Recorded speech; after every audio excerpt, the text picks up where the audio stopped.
And welcome in Dabral coaching classes BCC में आपका स्वागत है। यूकेएसएससी उद्यान विभाग पर्यवेक्षक 2019 का लेक्चर नंबर 6 है। 5 लेक्चर अभी तक चैनल पर ऑलरेडी अपलोड हो चुके हैं, तो आप उनको देख लीजिए, अपने नोट्स बनाइए, अपने कॉन्सेप्ट को क्लियर करिए और सबसे आगे रहिए। साइंस में अपना जो है बेसिक को इम्प्रूव करिए। इसमें जो लेक्चर अभी होने वाला है इसमें हम बायोलॉजी और जूलॉजी एग्रीकल्चर से ये सारे क्वेश्चंस 3 सब्जेक्ट से क्वेश्चन इसमें इंक्लूड करे हुए हैं, तो आप इनमें अपने देख लीजिए। अगर आपको इनके बारे में नॉलेज है तो आप उस नॉलेज को आप अपने बढ़ाइए, और अगर नहीं है तो इन सारे पॉइंट्स को नोट करिए एंड इसको बढ़ते रहिए। वेरी इंपॉर्टेंट क्वेश्चंस हैं, इसीलिए इनको आप मिस मत करिए। देखते रहिए, सीखते रहिए, पढ़ते रहिए। वीडियो को अभी तक आपने लाइक शेयर एंड सब्सक्राइब नहीं किया है तो कर लीजिए।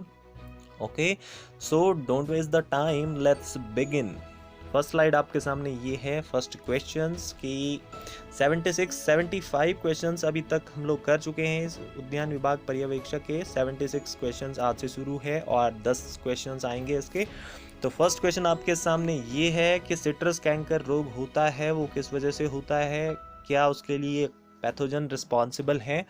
तो राइट आंसर है यहाँ पे, राइट आंसर है ज़ैंथोमोनास सिट्राई। देखें ना, ज़ैंथोमोनास या इसको कहा जाता है ज़ैंथोमोनास एक्सोनोपोडिस। ओके ना, 2 नाम है इसके। सबसे फर्स्ट में जानते हैं कि सिट्रस कैंकर क्या है। तो सिट्रस कैंकर एक टाइप का बैक्टीरिया से होने वाला डिजीज़ है, और ये सिट्रस कैंकर बेसिकली किन प्लांट्स में होता है। तो ये सिट्रस जो फैमिली है, जहाँ पे खट्टे फलों की जो फैमिली है उसमें सबसे ज़्यादा होता है ये। और यदि हम बात करें कि किसके द्वारा कॉज्ड है ये, तो दिस इज़ कॉज्ड बाय, ये बैक्टीरिया के थ्रू कॉज होता है, जिसको आप जीवाणु कहते हैं। ओके, और ये जो है प्लांट्स जिनमें होता है, दीज आर वो हैं सिट्रस प्लांट। सिट्रस प्लांट में ये डिजीज़ सबसे ज़्यादा होती है, और जो बैक्टीरिया इसके लिए रिस्पॉन्सिबल वो है ज़ैंथोमोनास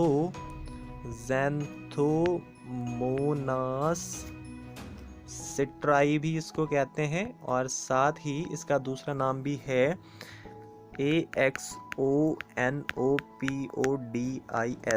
एक्सोनोपोडिस। 2 नाम है इसके। ओके, तो और जो अगला नेक्स्ट है कि इसका जो है ये इन्फेक्शन कहाँ पे करता है, प्लांट्स के किस पार्ट में इसका इन्फेक्शन होता है। तो इन्फेक्टेड जो पार्ट है वो होती हैं इसकी लीव्स में इन्फेक्शन होता है, स्टेम में इन्फेक्शन होता है, एंड फ्रूट में इन्फेक्शन होता है।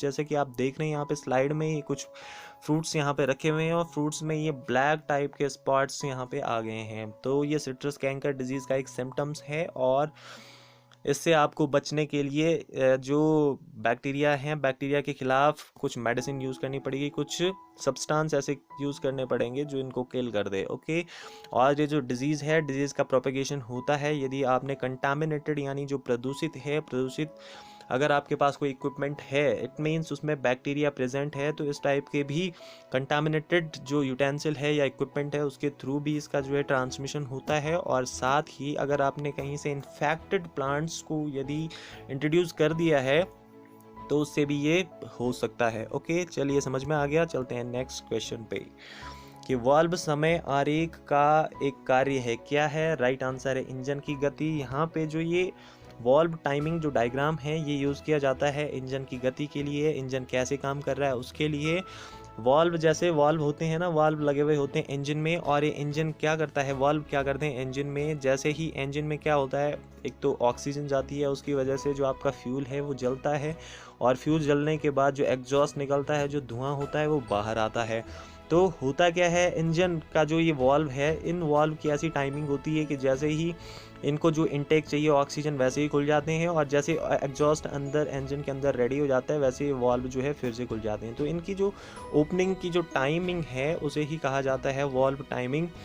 और वॉल्व टाइमिंग को जिस ग्राफ के थ्रू यहाँ पे हम दिखाते हैं उसको वॉल्व टाइमिंग ग्राफ कहते हैं। तो मेनली इसका जो रिलेशन है वो है इंजन की गति से। ओके, चलिए नेक्स्ट क्वेश्चन आपके सामने है कि एक अणु पायरुविक अम्ल के ऑक्सीकरण से कितने एडिनोसाइन ट्राइफॉस्फेट के अणु बनाता है। एटीपी का नाम ध्यान रखिएगा, बहुत बार एग्जाम में पूछा जाता है। एडिनोसाइन ट्राइफॉस्फेट यानी इसमें जो है 3 फॉस्फेट के मॉलिक्यूल्स हैं। तो जब एक मॉलिक्यूल जो पायरुविक एसिड का है, अगर ये जो है क्या होता है, ये ऑक्सीडाइज होता है, यानी कंप्लीट पूर्ण ऑक्सीकरण इसका होता है, तो उसके एज अ रिजल्ट आपको कितने एटीपी मॉलिक्यूल मिलते हैं? 15 मॉलिक्यूल्स। रिमेंबर, ध्यान रखिएगा, ये इसका स्ट्रक्चर है पायरुविक एसिड का, ठीक है ना, और ग्लाइकोलिसिस के थ्रू ये पायरुविक एसिड बनता है। ओके, चलिए चलते हैं नेक्स्ट क्वेश्चन पे। समझ में आ रहा है तो वीडियो को लाइक शेयर एंड सब्सक्राइब करते रहिएगा। ओके, नेक्स्ट है कि प्रमाणित बीज, यानी इसको इंग्लिश में कहा जाता है सर्टिफाइड सीड, पर किस रंग का टैग लगा होता है? ऑप्शन आपके सामने है।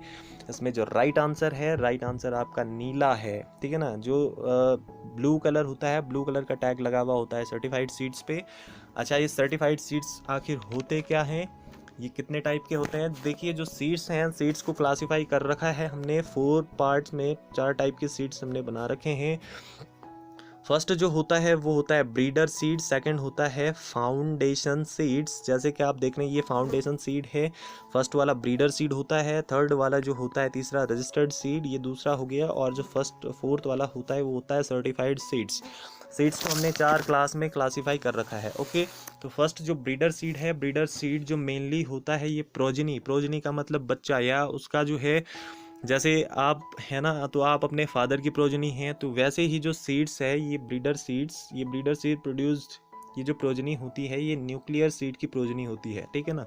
और जो न्यूक्लियर सीड होते हैं, न्यूक्लियर सीड जो है 100% ये जेनेटिकली प्योर होते हैं, और साथ ही 100% फिजिकली भी ये प्योर होते हैं। ओके, इनमें किसी भी टाइप की कोई फिजिकली और जेनेटिकली कोई इम्प्योरिटीज़ नहीं है। तो ये जो ब्रीडर सीड हैं, ब्रीडर सीड उन्हीं की प्रोजनी होती है, किसकी? न्यूक्लियर सीड की। ओके, और जो ब्रीडर सीड्स होते हैं, इनको भी हमने एक सर्टिफिकेट इशू करते हैं, और वो सर्टिफिकेट होता है गोल्डन येलो कलर का सर्टिफिकेट हम करते हैं इशू। किसको? ब्रीडर सीड को। हम नहीं, जो एजेंसीज हैं जो सीड्स पे काम करती है, सीड सर्टिफिकेशन एजेंसीज, वो इनको टैग देती हैं या इनको सर्टिफिकेट देती हैं गोल्डन येलो कलर का। ओके, सेकंड है फाउंडेशन सीड। तो फाउंडेशन सीड्स क्या होते हैं? फाउंडेशन सीड जो प्रोजनी होती हैं ये होते हैं ब्रीडर सीड की प्रोजनी, ठीक है ना। ब्रीडर सीड से बने हुए होते हैं ये सीड्स, और ये जो है किसके थ्रू प्रोड्यूस किए जाते हैं? ये तो प्रोड्यूस्ड बाय ऑर्गेनाइज्ड जो सीड प्रोड्यूसिंग एजेंसीज हैं उनके थ्रू ये जो है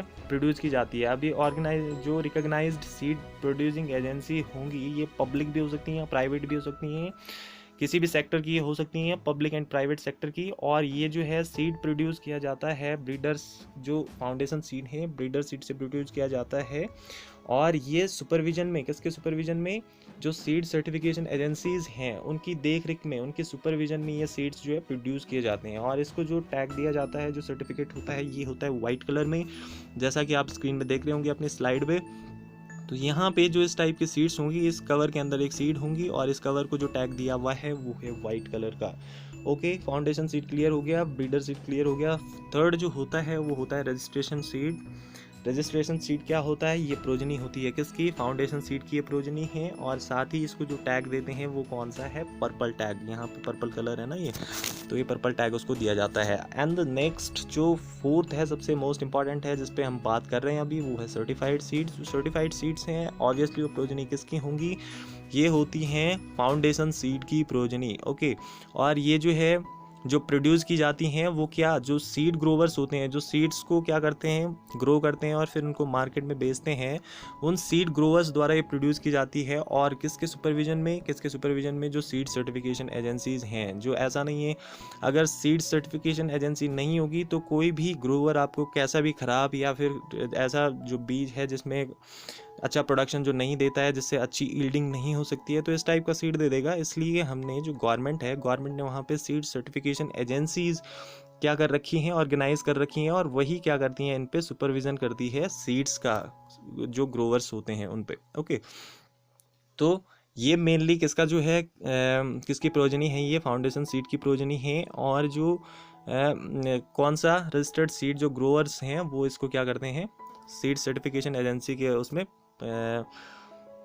प्रोड्यूस करते हैं या उसको ग्रो करते हैं। ओके, और यहाँ पे जो टैग दिया जाता है वो है ब्लू कलर का टैग, ठीक है। तो 4 टाइप के सीट्स थे, सीट की क्लास थी, सीट के सर्टिफिकेट थे, वो आपने देख लिए हैं, इनको ध्यान रख लीजिएगा। कभी भी आपसे पूछ सकता है कि फाउंडेशन जो टैग है वो किस टाइप की सीट को दिया जाता है, या वाइट कलर का जो टैग है वो किस सीट्स को दिया जाता है, जो सर्टिफाइड सीट है उसको कौन सा टैग देंगे। ओके, तो ये सारे क्वेश्चंस आपसे पूछे जा सकते हैं। इट इज़ वेरी इंपॉर्टेंट और ये एग्रीकल्चर से जुड़ा हुआ क्वेश्चंस है। चलिए चलते हैं नेक्स्ट पे, आपको समझ में आ गया, स्क्रीनशॉट ले सकते हैं।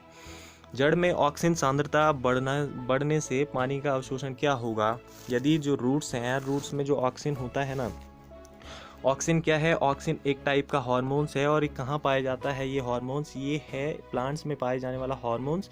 और इसकी वजह से क्या होता है, प्लांट की जो ग्रोथ होती है वो होती है, इसलिए इसको कहा जाता है प्लांट ग्रोथ हार्मोन्स, इनको कहा जाता है ऑक्सिन, साइटोकाइनिन, ठीक है ना। 4-5 टाइप के हार्मोन्स होते हैं, तो प्लांट ग्रोथ हार्मोन्स हैं। और इसका जो रोल है, क्या काम करता है ये, तो ये play an important role in plant growth में, ये इंपॉर्टेंट रोल प्ले करता है। ओके, इसका काम क्या है और क्या करता है ये स्टिमुलेट करता है। स्टिमुलेट का मतलब जो है प्रोत्साहित करता है, क्या कि जो स्टेम है, जो तना है वो और लंबा हो, यानी स्टेम एलोंगेशन को ये क्या करता है, स्टिमुलेट करता है। और साथ ही रिस्पिरेशन रेट को भी ये, जो श्वसन दर है उसको बढ़ा देता है। रिस्पिरेशन कब करते हैं प्लांट्स, क्या दिन में या नाइट में, यही बेसिक सा क्वेश्चन है, नाइट में करते हैं। ओके, दिन में फोटोसिंथेसिस करते हैं। ओके, और अब क्या होता है, मेन जो यहाँ पे क्वेश्चन है, मेन ये है कि यदि क्या किया जाए, जो कॉन्सेंट्रेशन है वो इंक्रीज़ कर दिया जाए। यदि हम जो रूट्स है, प्लांट्स की रूट, वहाँ पर जो कॉन्सेंट्रेशन है ऑक्सीजन की, यदि उसको इंक्रीज़ कर देते हैं, तो इंक्रीज़ करने से क्या होगा, ये जो ऑक्सीजन है, ये ऑक्सीजन क्या करता है, जो सेल है, सेल की जो पारगम्यता है, यानी परमिएबिलिटी है, सेल्स में कोई भी चीज़ अंदर आ जाना, वो परमिएबिलिटी ज़्यादा होगी। यदि सेल्स जैसे वाटर है, वाटर को अंदर नहीं आने देती है तो कम परमिएबल है। वहीं दूसरी अगर कोई सेल है, ये वाटर को आने देती है, अदर सब्सटेंस को भी आने देती है, तो ये ज़्यादा परमिएबल है, ठीक है ना। तो जो ऑक्सीजन है, वो ऑक्सीजन क्या करता है, सेल्स को परमिएबल बनाता है, परमिएबिलिटी को बढ़ा देता है। इट मीन्स इसमें जो है अब पदार्थ अंदर आ सकते हैं, उनमें कोई अंदर आने के लिए कोई हिंड्रेंस पैदा नहीं होगी। ओके, तो परमिएबिलिटी को बढ़ाने से क्या होता है, परमिएबिलिटी जब इंक्रीज हो जाती है, तो जो जो वाटर है, वाटर अंदर यहाँ पे पहुँचने लगता है सेल के अंदर। और वाटर पहुँचने के कारण क्या होता है, वाटर जैसे पहुँचता है, यानी वाटर अंदर एब्जॉर्ब हो रहा है, यानी एब्जॉर्प्शन रेट क्या हो जाता है, बढ़ जाता है, ठीक है ना। जैसे परमिएबिलिटी बढ़ेगी तो फिर वाटर क्या करेगा, वाटर को परमिशन मिल गई कि ये सेल के अंदर एंटर करे, है ना। तो वाटर क्या होगा, एब्जॉर्ब होगा ना सेल के अंदर। इसलिए जैसे क्या होगा, ऑक्सीजन की कॉन्सेंट्रेशन यदि आप रूट में बढ़ा देते हैं, तो ऑक्सीजन क्या करेगा, परमिएबिलिटी को बढ़ा देगा, और परमिएबिलिटी बढ़ने की वजह से एब्जॉर्प्शन बढ़ जाएगा। ओके, चलिए, तो समझ में आ गया कि ऑक्सीजन का क्या रोल है। चलते हैं नेक्स्ट क्वेश्चन पे। नेक्स्ट क्वेश्चन आपके सामने रहा, लूफा।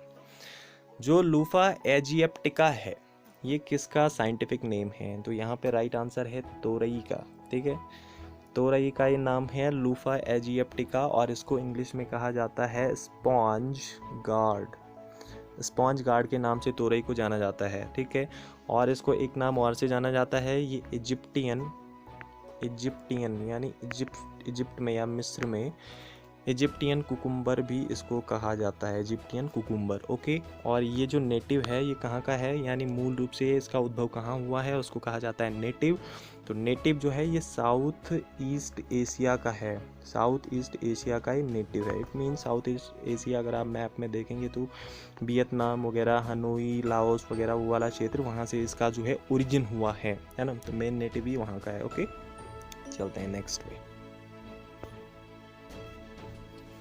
भावनात्मक तनाव के समय हार्मोन्स उत्पन्न होता है, तो राइट आंसर है यहाँ पे एड्रीनलिन। एड्रीनलिन एक स्पेशल टाइप का हार्मोन्स है, एड्रीनल ग्लैंड से ये प्रोड्यूस होता है। एड्रीनल ग्लैंड्स आपकी पाई जाती हैं किडनी के ऊपर, यहाँ पे किडनी होती है ना, किडनी के ऊपर ये एड्रीनल ग्लैंड पाया जाता है, वहीं से एड्रीनलिन हार्मोन्स का सिक्रीशन होता है। ओके, और जो एड्रीनलिन हार्मोन्स है, इसको एक और नाम से जाना जाता है, this is known as emergency hormone भी इसको कहा जाता है। क्योंकि एमरजेंसी की कंडीशन में, जैसे आप कुछ टेरिफाइंग देख लेते हैं, कुछ भयानक देख लेते हैं, तो उस कंडीशन में ये रिलीज़ होता है और आपकी बॉडी में जो रेट है, जो रिस्पिरेशन श्वसन का जो रेट है उसको वो बढ़ जाता है, और आपके जो हाथ हैं, हाथ में जो बाल हैं वो खड़े हो जाते हैं। तो इस टाइप के सिम्टम्स इसके कुछ नज़र आते हैं।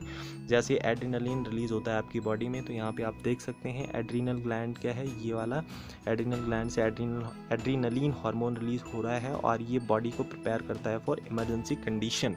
ओके, तो चलते हैं नेक्स्ट। समझ में आ गया, आ ही रहा होगा। किस तत्व की कमी से लिटिल लीफ बीमारी होती है? तो this is caused by zinc की कमी से ये होता है। ये जो बीमारी है जिंक की कमी से होती है।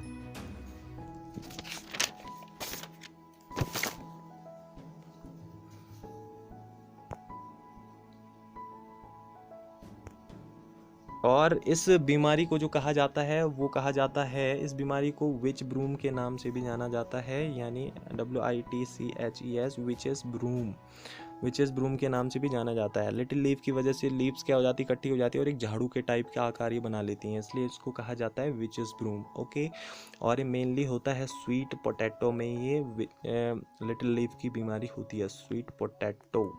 ओके, कमेंट बॉक्स में मुझे बताइए स्वीट पोटैटो का साइंटिफिक नेम क्या है, और ये जो है इसके सिम्टम्स क्या है कि जो लीफ हैं, लीफ छोटी हो जाती हैं, और लीफ की जो थिकनेस है, थिकनेस भी बढ़ जाती है लीफ की, और साथ में जो क्लोरोटिक लीफ भी हो सकती है, इट मीन्स क्लोरोसिस हो सकता है लीफ पे, यानी लीफ का जो हरापन है वो जा सकता है, तो क्लोरोसिस हो सकती है, और साथ ही जो लीफ है, लीफ की थिकनेस भी ज़्यादा इंक्रीज़ होगी, और लीव्स का जो साइज़ है वो स्मॉल होगा। ओके, तो ये है सिम्टम्स लिटिल लीफ डिजीज़ के, और ये डिफिशियंसी की वजह से, किसकी डिफिशियंसी की वजह से, जिंक की डिफिशियंसी की वजह से ये डिजीज़ होती है। ओके, नेक्स्ट है कि हरे नारियल में दूध या पानी जो होता है वो क्या है, वो होता है एक एंडोस्पर्म लिक्विड है, ये एंडोस्पर्म लिक्विड, और ये पाया जाता है जो ग्रीन कोकोनट होता है वहाँ पे पाया जाता है। वहाँ पे इसका फंक्शन क्या है, तो इसका फंक्शन होता है नरिशमेंट देने का, नरिशमेंट किसको, नरिशमेंट यानी पोषण, किसको, पोषण देने का काम इसका होता है। तो ये जो एंडोस्पर्म जो लिक्विड है ये पाया जाता है ग्रीन कोकोनट्स में, और वहाँ पे आपको पता होगा कि कोई भी चाहे फ्रूट हो उसमें सीड होता है, और सीड में क्या होता है, भ्रूण होता है या एम्ब्रियो होता है। तो उसी टाइप से जो ग्रीन कोकोनट है इसमें भी क्या होता है, पीछे कहाँ जा रहे हो, नारियल को दिखाओ। ओके, तो यहाँ पे जो सीड होता है वो होता है ग्रीन कोकोनट, और उसके अंदर भी एम्ब्रियो होता है। तो इस एम्ब्रियो को डेवलपमेंट करने के लिए क्या चाहिए, कुछ न्यूट्रिएटिव मटेरियल चाहिए जहाँ से उसको कुछ पोषण मिले। तो वो पोषण जो है वो कहाँ से मिलता है, वो मिलता है एंडोस्पर्म लिक्विड से, जो वाइट टाइप का होता है ना, जिसको आप पीते हैं, साउथ में ज़्यादा होता है। ओके, तो जो एंडोस्पर्म लिक्विड उसको कहते हैं, और वो मेनली उसके अंदर होता है ताकि जो भ्रूण हैं उस ग्रीन कोकोनट के अंदर उसको क्या मिल सके, न्यूट्रिशन मिल सके। ठीक है ना, वो हाईली न्यूट्रिशियस ये जो है लिक्विड होता है। जैसे एग में होता है, एग में जो एम्ब्रियो होता है उसको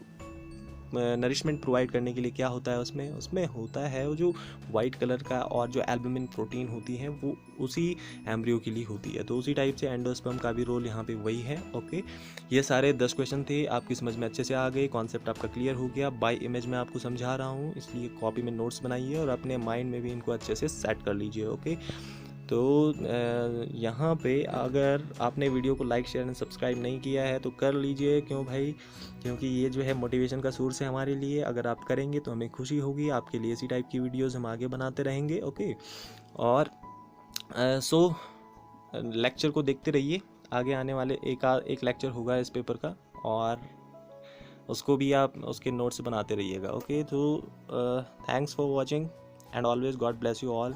थैंक यू वेरी मच। पढ़ते रहिए, सीखते रहिए।